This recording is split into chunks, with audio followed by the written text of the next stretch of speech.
ኦፍ ሲዝን ሆኗል። የኢትዮጵያ ፕሪሚየር ሊግ ተጠናቋል። ይሄንን የክረምት ጊዜ ምን አይነት ነገሮችን ማድረግ አለብን የሚለውን ነገር አብረን እናያለን። ዳጊ ፊዚዮ ነኝ። የመጀመሪያው ነገር የመጀመሪያውን ሳምንት 7 ቀን እስከ 10 ቀን ባለው ውስጥ የመጀመሪያው አንድ ሳምንት ምንድነው ሰውነታችሁን ማሳረፍ አለባችሁ። ጫና ላይ ስለነበረ ማረፍ ነው ያለበት። ሜንታሊ የሚያዝናናችሁን ነገር ከቤተሰቦቻችሁ ጋር ማሳለፍ ከሆነ የሚያዝናናችሁን ነገሮች የምታደርጉበት ሰውነታችሁ የሚያርፍበት ወቅት ነው።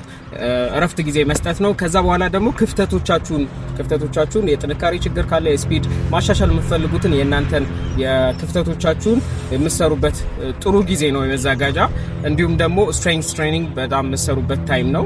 ይህንን ጊዜ ስላችሁ ደግሞ ስትሬንግዝ ትሬኒንግ ስላችሁ ጥንካሬና ፓወር ያስፈልገናል። ሶ ለፍጥነት ኤክስፕሎሲቭ የሆነ ትሬኒንግ የሚያስፈልገን ብላችሁ ሶሻል ሚዲያ ላይ ቲክቶክ ኦር ዩቲዩብ ላይ በጣም ሃይ ጃምፕ ቦክስ ጃምፕ ምናምን ቀጥታ ወደዛ አይነት ነው ወይ ደግሞ 80% ኦፍ ዋን ሪፒቲሽን ማክሲመማችሁን የሚያህል ክብደት ከባድ ክብደት አንስታችሁ ቀጥታ ወደዛ መዝለል የለባችሁም። ስታርት ከቤዚኩ ከመሰረት ጀምራችሁ ፕሮግሬሲቭ ሎድ እያደረጋችሁ መስራት አለባችሁ። ለምን ለጉዳት እንዳትጋለጡ።